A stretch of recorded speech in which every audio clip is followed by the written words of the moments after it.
السلام عليكم ورحمة الله وبركاته. النهاردة هننفذ الموديل اللي شفناه في أول الفيديو، موديل الشنطة العين أو التميمة ناس بتسميها كده. أنا عملت جزء من الشنطة وهننفذ الجزء التاني، هو نفس الشكل، هي وش وظهر نفس الشكل. هي عبارة عن دايرة كلها بغرزة السنبلة. هنحتاج لون اسود ولون تركواز ولون ازرق او كحلي وابيض، طبعا الالوان اللي تفضليها. الدايره دي قطرها 50، هي شنطه كبيره، شنطه سفر بقى، رحلات لمصيف كده يعني. فهنبتدي بسم الله. اول حاجه اللون الاسود اهو هنبتدي بيه، هنعمل دايره سحريه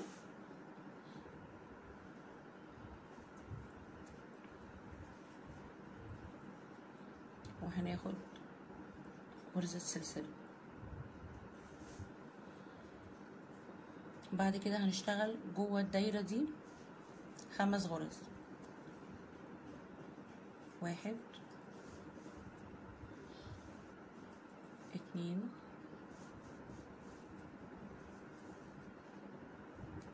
3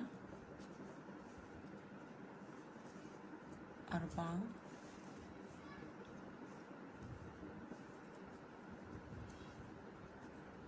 5 كده 5 غرز، 1 2 3 4 5. غرزة السلسلة اللي انا عملتها في الاول دي هحسبها منهم، المفروض 6 غرز، فانا هحسبها منهم اللي دي اللي هقفل فيها. يبقى كده تمام. هنشد الخيط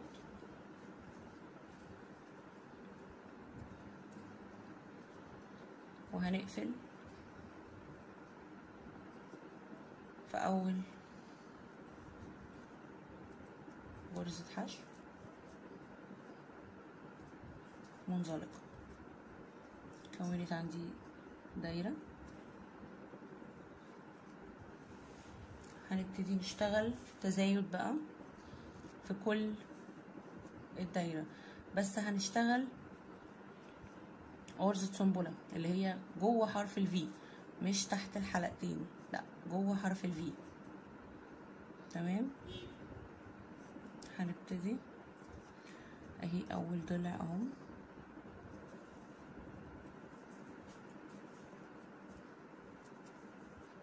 اول صف بس عشان بتبقى ضيقة. ادي كده 1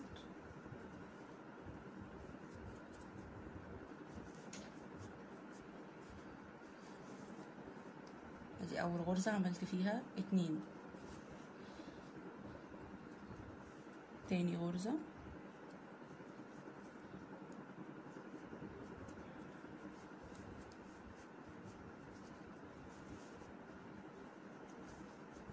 كده 1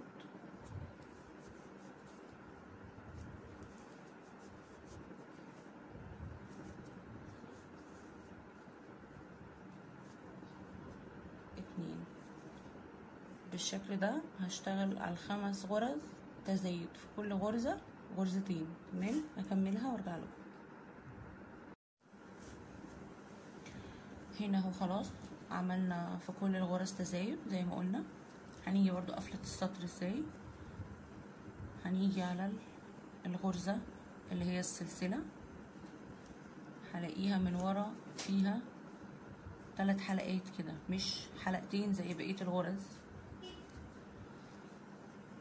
هسحب الخيط واطلع معايا حلقتين على الابرة. هاجي في اول غرزة حشو، في اول غرزة حشو في الحلقة الخلفية هدخل كده معايا 3 حلقات على الابرة. هسحب الخيط واطلع من ال3 حلقات كده، قفلنا السطر.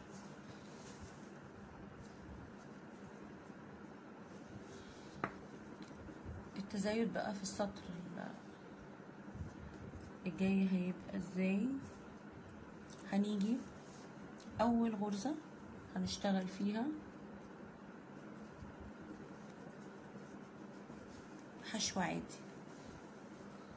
اول غرزة هتبقى حشو عادي مفيش تزايد، اول واحدة حشو عادي.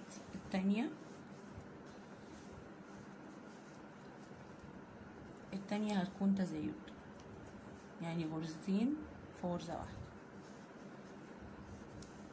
التانية تزايد،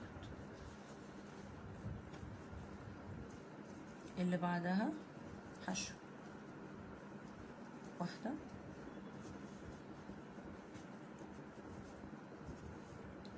اللي بعدها تزايد. هنفضل برضو بالشكل ده، حشو تزايد حشو تزايد لحد اخر السطر. حشو، غرزة حشو، واللي بعدها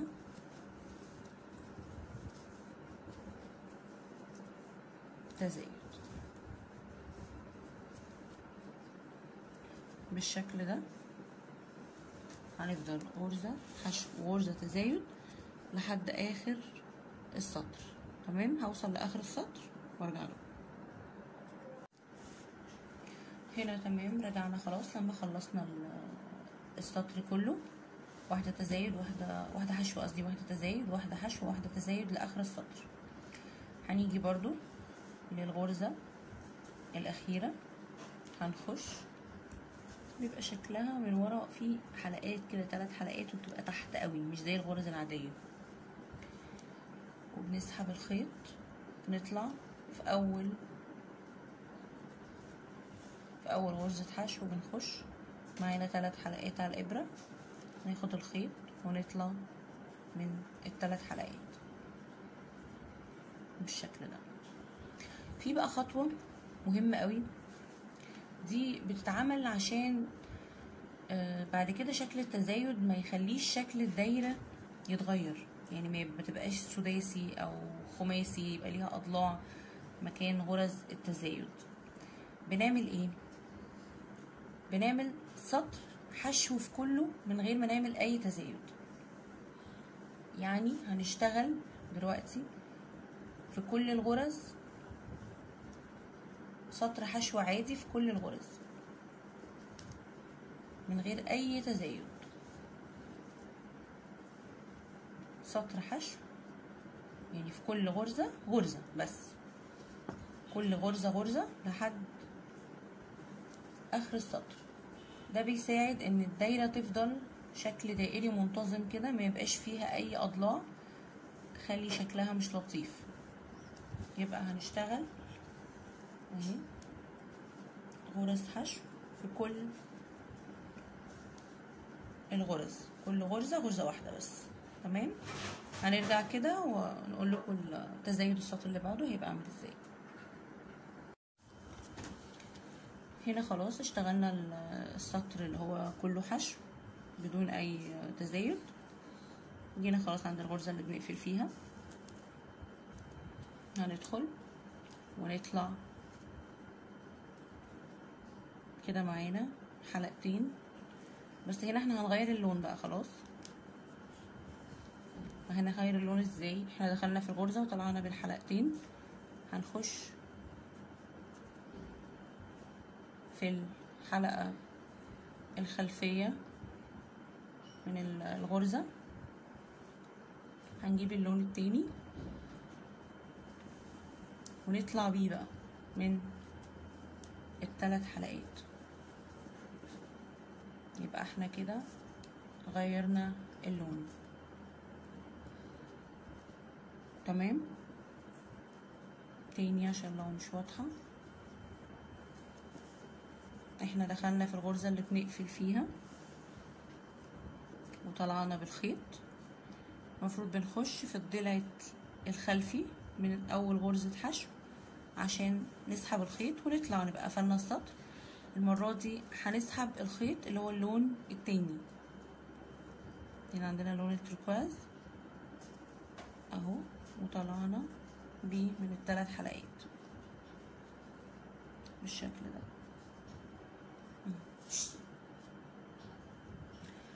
هنشتغل ازاي بقى دلوقتي؟ احنا كنا الاول ابتدينا بالخمس غرز، وبعد كده اشتغلنا فيهم كلهم حشو، وتاني سطر برضو كلهم حشو، وبعد كده اشتغلنا واحدة حشو واحدة تزايد، واحدة حشو وواحدة تزايد، وبعد كده كله حشو بس. دلوقتي هنشتغل ازاي؟ اهي اول غرزة هنعمل فيها، انا باخد ده وراي عشان اثبته ورا الشغل. اول غرزة هنعملها حشو عادي، يبقى اول غرزة حشو عادي واعلمها، وتاني غرزة حشو عادي،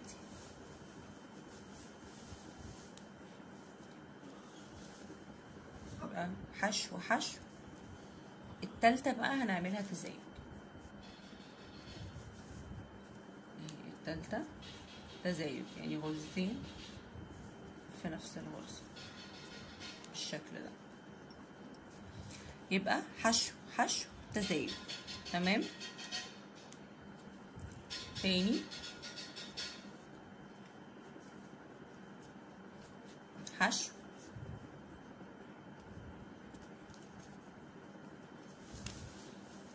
حشو، تاني اهو حشو حشو، التالتة تزايد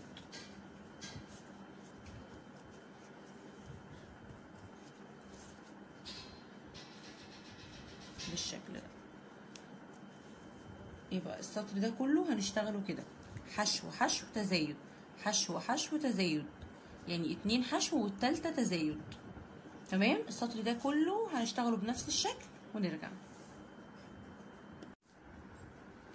هنا. تمام خلاص اشتغلنا على كل السطر حشو حشو تزايد، حشو حشو تزايد، كل السطر حشو حشو تزايد. هنيجي برضو نقفل السطر تاني، هو اللون ده هيبقى اوضح من الاسود في قفل السطر. هنيجي في الغرزة اللي بنقفل فيها هنخش جوه حرف الفي اهو، وبعد كده هنسحب الخيط ونطلع. هنيجي في اول غرزة احنا معلمينها اهو، اول غرزة حشو هنخش تحت الضلع التالت ونسحب الخيط ونطلع من الثلاث حلقات بالشكل ده كده. تمام. السطر اللي بعده زي ما اتفقنا هنعمل اللي هو سطر حشو بس. يبقى هنا بقى من بداية خلاص من بداية السطر اللي فات واحنا هنشتغل بالشكل ده، سطر هنعمل فيه التزايد بتاعنا واللي بعده هنعمل فيه حشو من غير تزايد، ده لحد اخر الشنطة. سطر بالتزايد وسطر حشو بدون تزايد. السطر الحشو بدون تزايد ده عشان بس يحافظ ان احنا ما نشتغلش غرز التزايد فوق بعض فتدينا اضلاع للدايرة. تمام. دلوقتي هنشتغل اللي هو السطر الحشو بدون تزايد.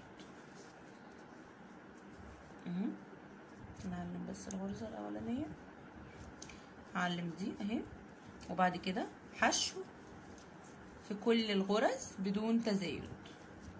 السطر ده كله كده بالشكل ده حشو اهو، في كل الغرز هنعمل حشو بدون تزايد. الكلام ده لحد اخر السطر وارجع لكم عشان نشوف تزايد السطر الجاي.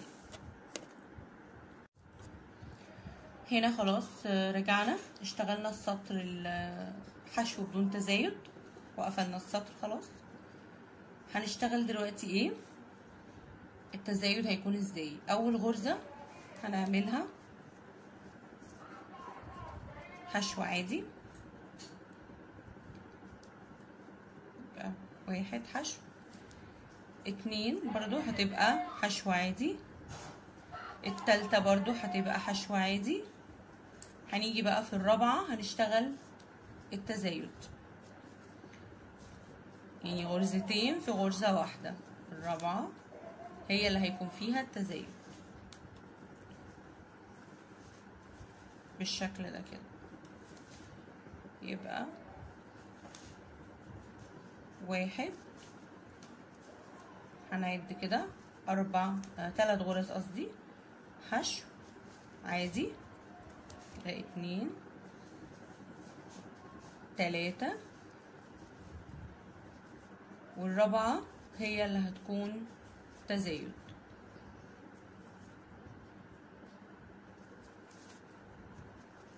بالشكل ده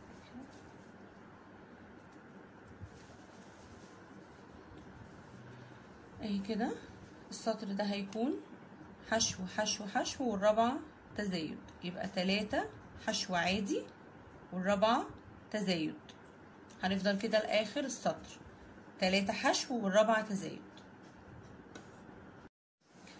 هنا خلاص تمام، خلصنا السطر التزايد اللي هو 1 2 3 فردي حشو عادي، وبعد كده الرابعة تزايد.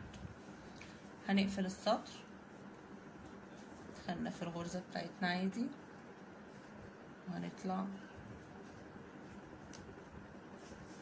هنقفل في الحلقة الخلفية لأول غرزة حشو، هنطلع من 3 حلقات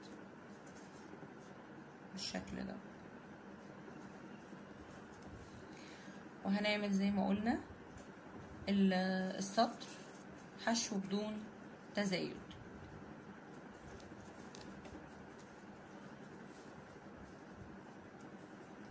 حشو بدون تزايد. اعلم بس الغرزة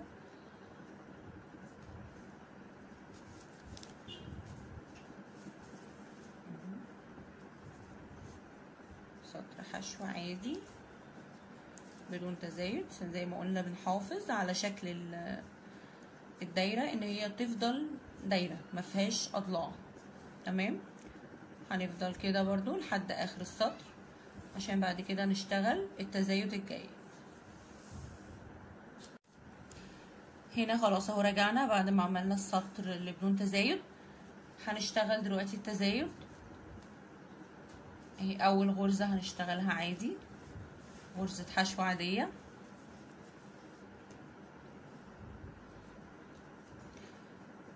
والتانية حشو عادي، والتالتة حشو عادي برضو، والرابعة حشو عادي. هنيجي بقى على الخامسة وهنعملها تزايد. يبقى السطر ده هيبقى ماشي ازاي؟ هنعد 1 2 3 4 حشو عادي والخامسة تزايد. 1 2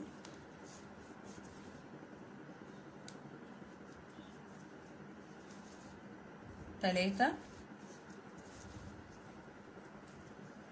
4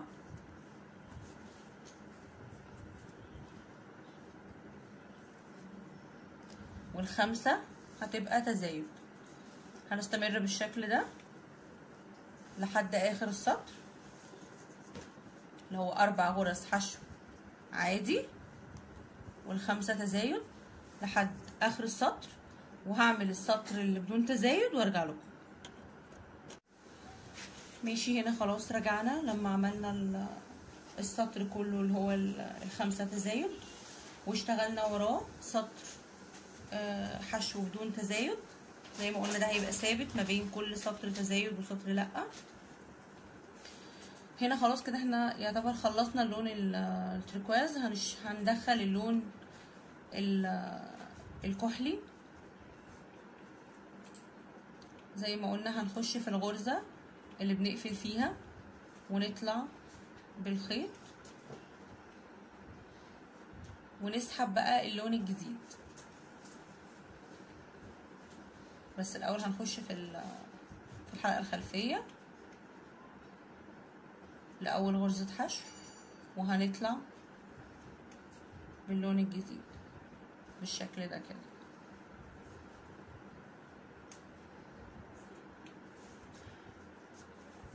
هنشتغل بقى كده التزايد بتاع السطر الجديد.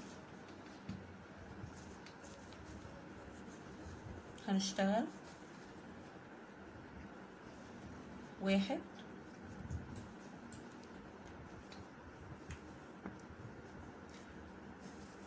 2 3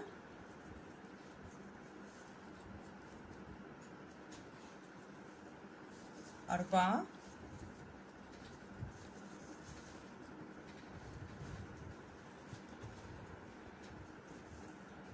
5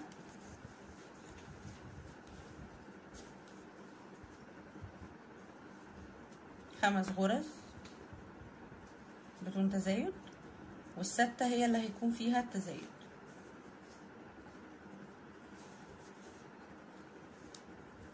بالشكل ده كده.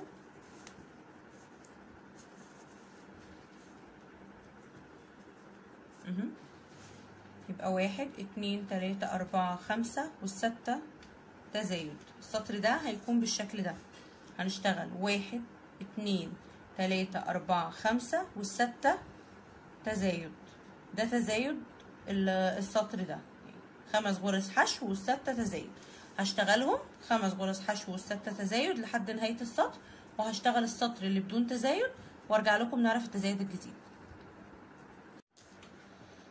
هنا رجعنا بعد ما خلصنا التزايد اللي هو ال5 تزايد وال5 قصدي غرز حشو والستة تزايد، 5 غرز حشو والستة تزايد.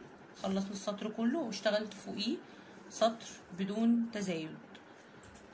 التزايد الجديد بقى هيكون هنشتغل اهي كده حشو عادي، اهي الحشو.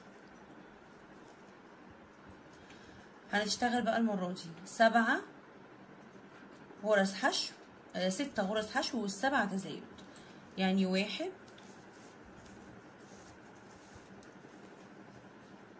2 3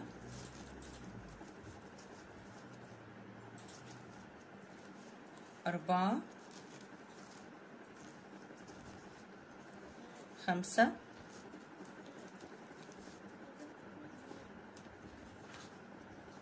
6 والسبعة هي اللي هيكون فيها التزايد اهي كده 7 تزايد. يبقى السطر ده كله هنشتغله كالتالي: 6 غرز حشو عادي والسبعة تزايد، 6 حشو عادي والسبعة تزايد. هنشتغل كده برضو لنهاية السطر، وبعد كده اعمل السطر اللي بدون تزايد. ماشي، يبقى السطر ده 6 والسبعة تزايد، وبعد كده هنعمل وراه سطر بدون تزايد. هنا اهو رجعنا لما عملنا السطر بتاع السبعة تزايد اللي هي 1 2 3 4 5 6 حشو عادي، والسبعة هي اللي بيكون فيها التزايد. وعملت السطر اللي هو بدون تزايد. احنا لو عديناهم كده هنلاقيهم 15 سطر لحد دلوقتي كده، هم 15 سطر اللي هي سطر حشو وسطر بدون تزايد. دلوقتي خلاص انا كده بالنسبه لي تدرج الالوان كده كويس بالنسبه للحجم اللي انا هعمله لمحيط قطر الدايره. فكده خلاص هبتدي ادخل اللون الابيض بنفس الشكل برضو، اللي هو بخش في الغرزه اللي بقفل فيها وبسحب الخيط، وادي بخش بقى بسحب الخيط بمعايا فتلتين، بخش في الحلقه الخلفيه من اول غرزه حشو وببتدي اسحب اللون الابيض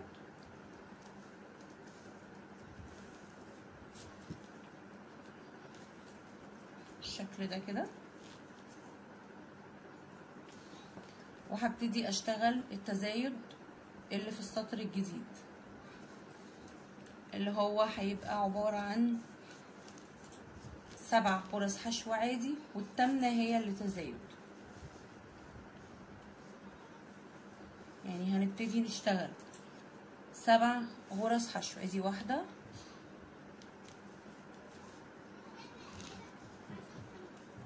2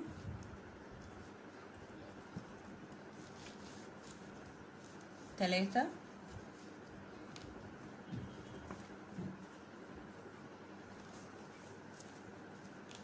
4 5 6 7 ورقم 8 هي اللي هيكون فيها التزايد، الغرزتين في غرزة. هنكمل بقى بالشكل ده برضو لنهاية السطر. 7 غرز حشو والتامنة تزايد، 7 غرز حشو والتامنة تزايد، وبعد كده نعمل السطر اللي بدون تزايد. طبعا انك تكبري الحجم ده بقى ده حسب قطر الدايرة اللي انت عايزاه، كل ما تكبري كل ما هتزودي في التزايد.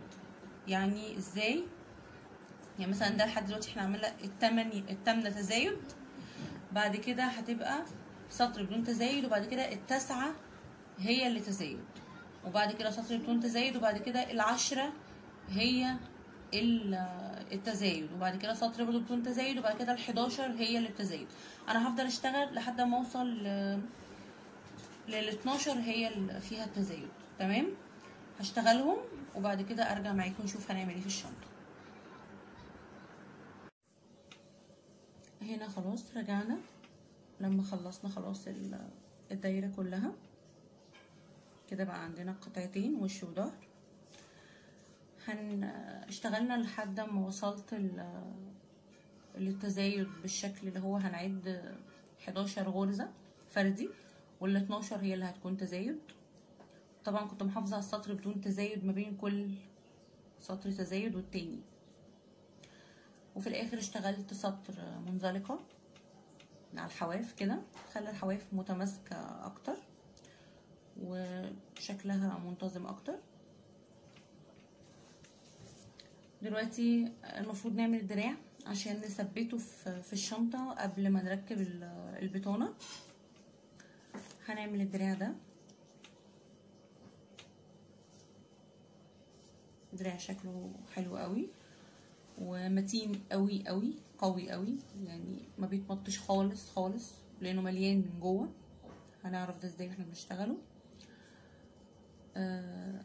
شكله كويس يعني، وهنشتغله مع بعض دلوقتي.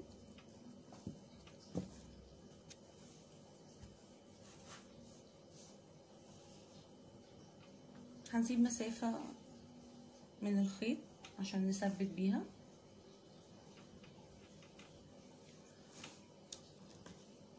هنعمل عقدة البداية،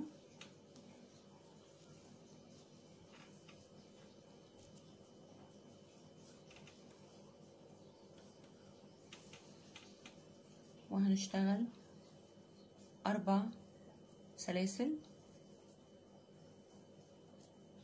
4 سلاسل، وبعد كده هنشتغل عليهم حشو. سيب اول سلسلة ونخش في التانية حشو حشو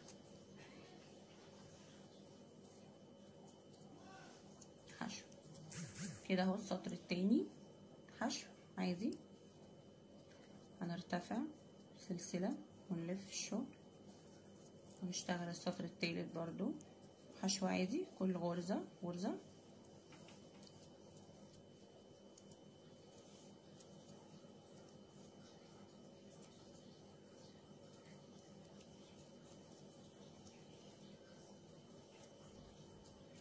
نرتفع نعمل السطر الرابع برضو نفس الكلام، في كل غرزة حشو غرزة حشو واحدة.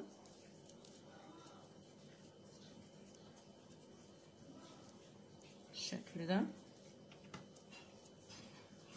وبعد كده هنرتفع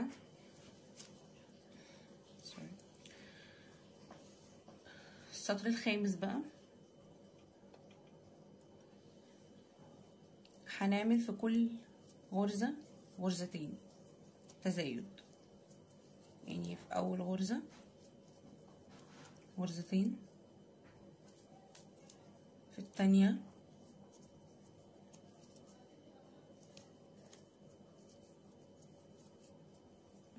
غرزتين، وفي التالتة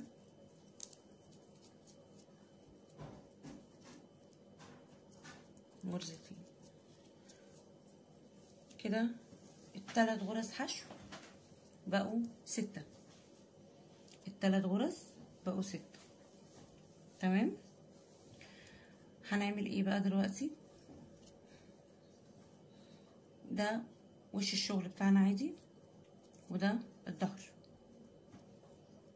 تمام. هنقفل كده، يبقى ده الظهر، يعني ظهر لينا كده. وهنيجي في اول غرزة حشو اهي، اول غرزة حشو هندخل في حلقة واحدة كده من الغرزة. تمام. اول غرزة حشو ونسحب الخيط ونزلق. تمام. هيدا تاني اهو. هنا بعد ما اشتغلنا التزايد وبقى عندنا 6 غرز.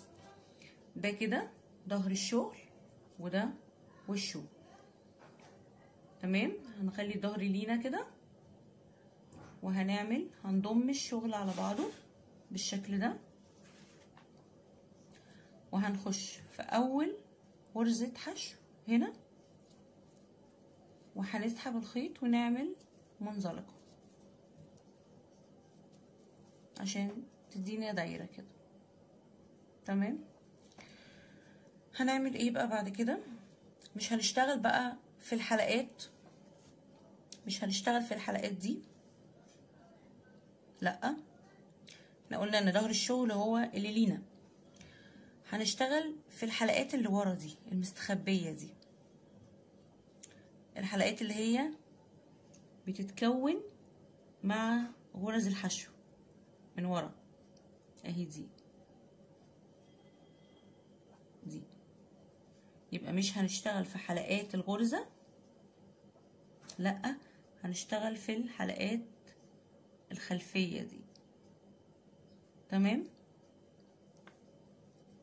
ازاي؟ اهي هنخش في الحلقة بالشكل ده ونسحب الخيط ونعمل منزلقة. تمام.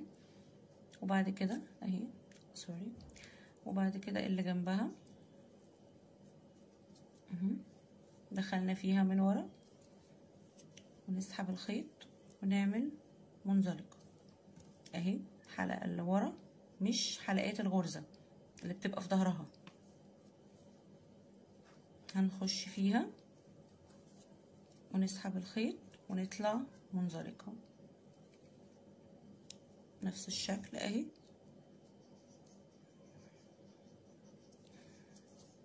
دخلنا ونسحب الخيط ونطلع منزلقة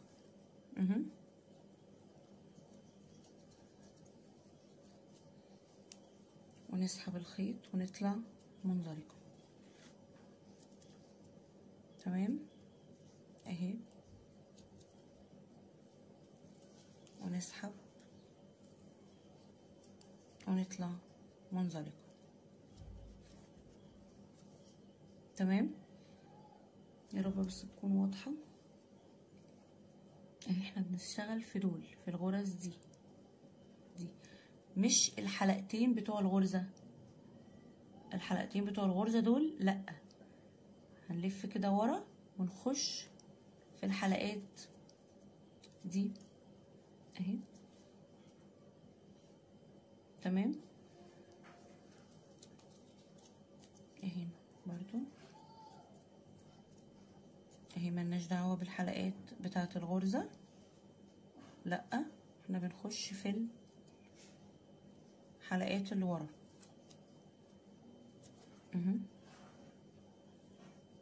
اهي.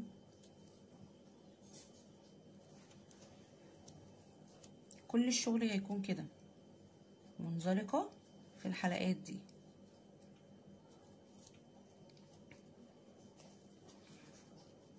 اهي كده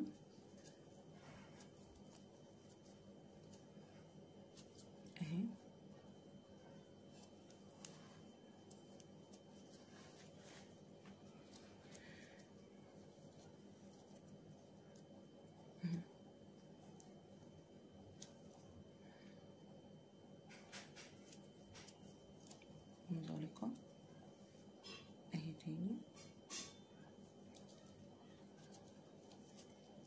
منزلقة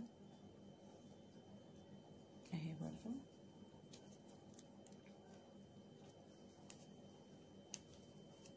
منزلقة اهي.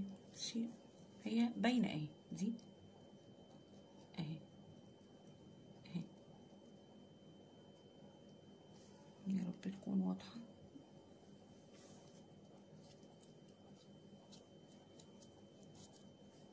اهي نشتغل فيها.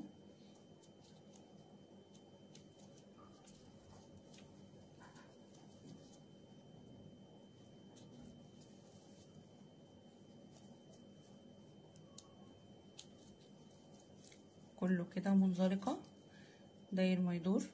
احنا لما بنطلع بس يعني مسافة اطول شوية في الدراع بيبقى باين شكله.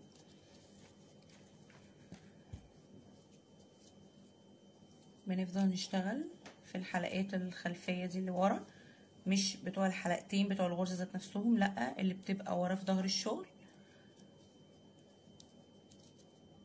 تتكون من غرز الحشو اللي احنا بنشتغلها في الاول.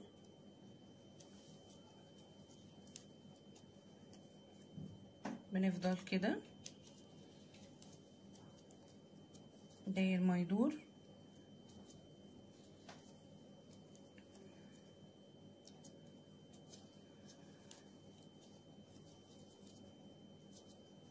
منزلقة كده كله داير ما يدور في الحلقات الخلفية اللي ورا دي اللي هي بتبقى في ظهر الشغل، عشان تكون لنا ده الشكل ده كده. الجزء اللي تحت ده احنا عاملينه كده عشان نثبته بس في الشنطة اللي هي غرز الحشو، لكن هو شكل الدراع الاساسي اللي هو ده، الشكل ده اللي هو هيبقى في الاخر لما بنطلع كتير بيبقى ده. تمام اهي. يبقى هي بصي لما بتشتغلي حتى شويه منزلقه بيبقى الدراع بارز اكتر، يعني بيبقى قصدي الحلقات بارزه اكتر، فبحيث ان انتي تعرفي ايه تشتغلي فيها، تبقى واضحه اكتر اهي. سوري اهي.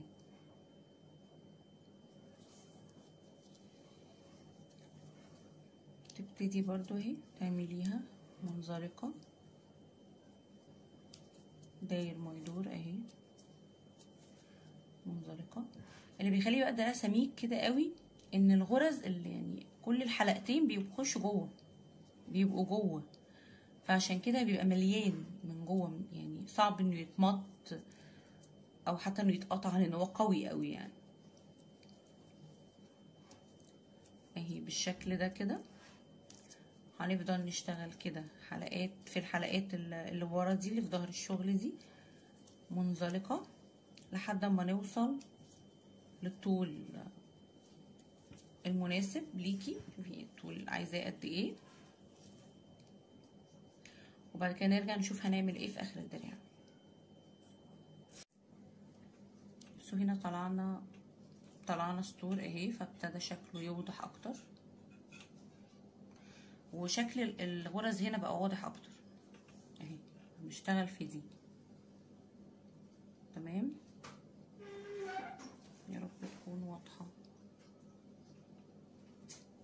اهي. الحلقات دي مش الحلقتين بتوع الغرزه، هم الحلقتين بتوع الغرزه دول، لا في دي اللي في النص دي.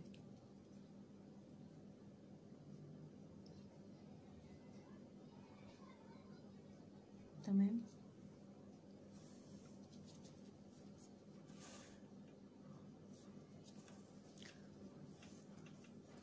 اهي.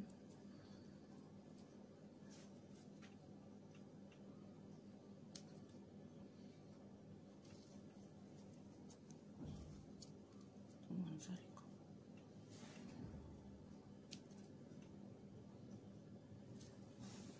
اهي، ونطلع منزلقة نفس الشكل اهي.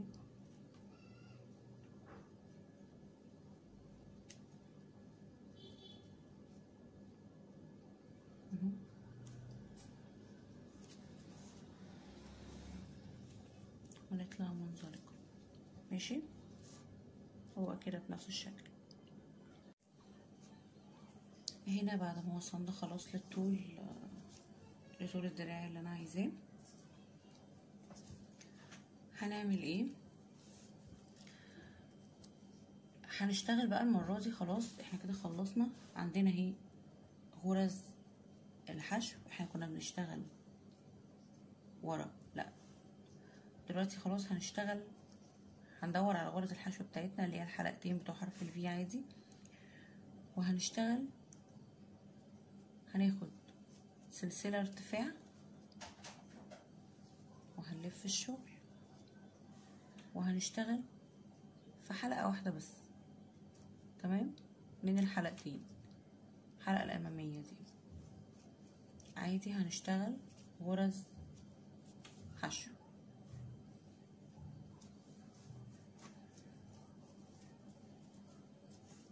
على الحلقة الأمامية اللي الحلقتين بتوعنا بتوع الغرزة العادية بقى خلاص، عشان نعرف نقفل الدراع.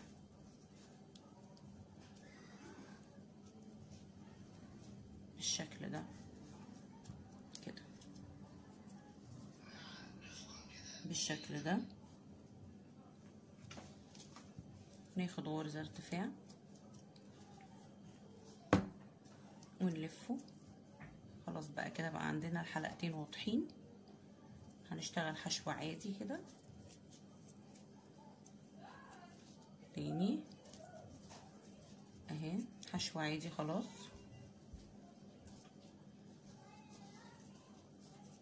بالشكل ده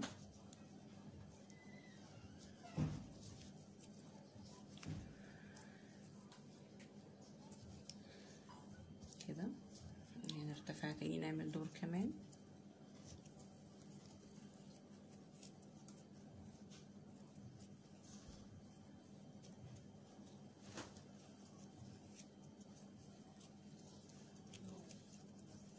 كده بالشكل ده كده.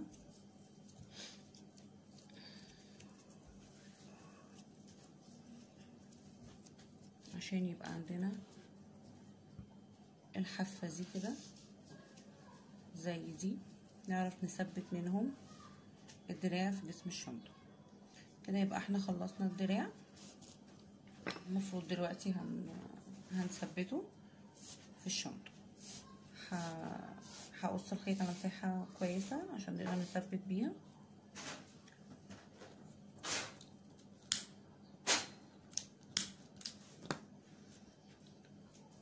وبعد كده هنثبته مع بعض. ماشي، هنا خلاص هنثبت الدراع. انا ثبت الناحية دي، هثبت الناحية التانية معاكم. تحددي طبعا المكان المناسب ليكي للدراع. نبتدي نركبه.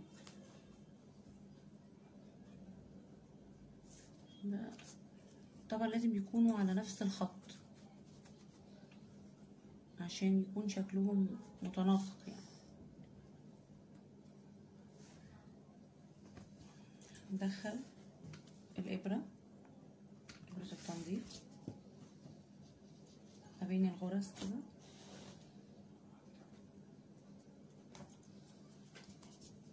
عشان نثبت الدراع بالشكل ده.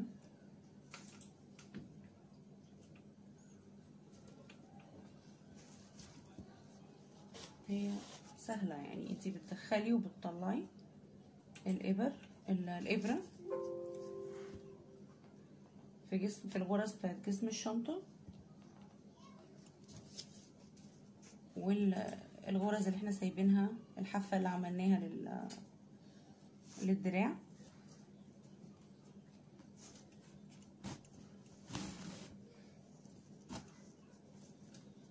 كده.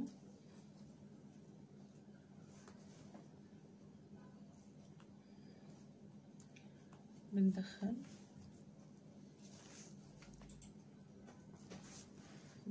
بالشكل ده، بنسحبها من ورا، وبعد كده بندخلها من ورا كده.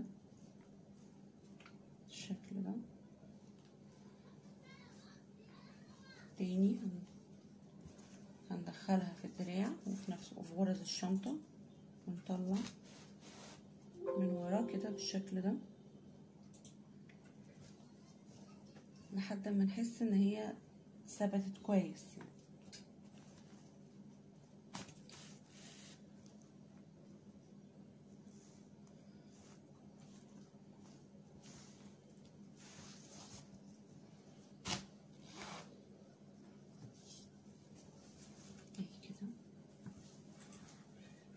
هي كده بالنسبة لي كويسة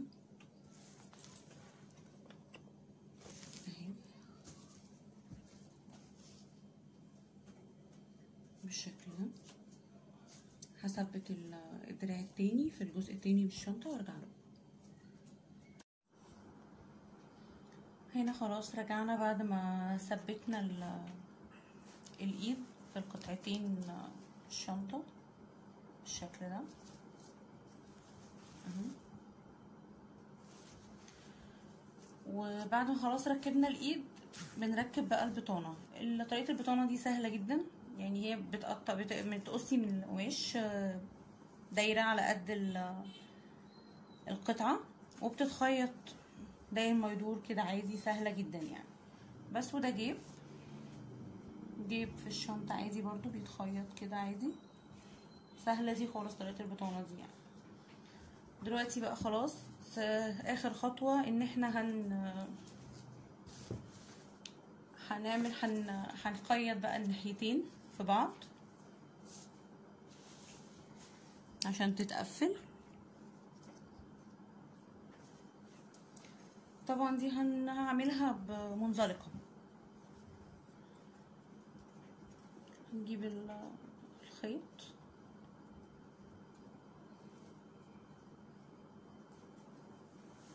نعمل فيه عقدة،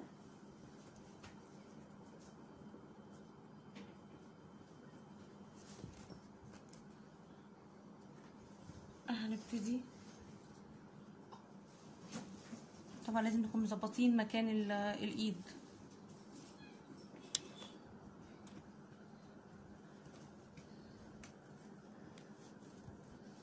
هنعمل ايه؟ الخيط المفروض هنسحبه من جوه يعني، هو اوريدي هيكون جوه. هنخش الحلقة من هنا حلقة واحدة بس، وبرضو حلقة دي. تمام، هما دول الحلقات اللي هنشتغل فيها كل الشنطة. فهنعمل ايه اهي كده، حلقة من هنا وحلقة من هنا، ونسحب الخيط من الحلقتين كده. تمام، تاني حلقة اهي، حلقة كده وحلقة من هنا، وهنسحب الخيط منهم بالشكل ده. تاني اهي الحلقة دي والحلقة المقابلة ليها، تخشي فيهم وتسحبي الخيط منهم ومن الحلقة اللي على الإبرة. تاني اهي حلقة من هنا والحلقة المقابلة ليها، وهتسحبي الخيط وتطلعي من حلقتين ومن الحلقة اللي على الإبرة بالشكل ده كده. تاني اهي حلقة، الحلقة المقابلة ليها هتطلع الخيط من الحلقتين ومن الحلقة اللي على الإبرة. هي سهلة، المنزلقة تقفيل المنزلقة ده سهل بتاعي كلنا عارفينه. تخشي في الحلقتين المقابلين لبعض والحلقة اللي على الإبرة تطلعي منهم كلهم هي طريقتها سهلة قوي. اهي الحلقتين تطلعي منهم ومن الحلقة اللي على الابرة. هنفضل شغالين بالشكل ده كده عشان نقفل الدايرة كلها، وطبعا ما ننساش نسيب مساحة للفتحة. نخلصها وارجع لكم. كده خلاص عملنا قفلنا الجنبين بالمنزلقة بالشكل ده، وسيبنا فتحة. انا ركبت لها مغناطيس. اهي الشنطة بصي واسعة قوي من جوه، وده جيب بتاعها والمغناطيس. اهي الشنطة ده كده شكلها، ده كده شكلها النهائي. يا رب تكون عجبتكم ويكون فدتكم في الشرح. السلام عليكم ورحمة الله.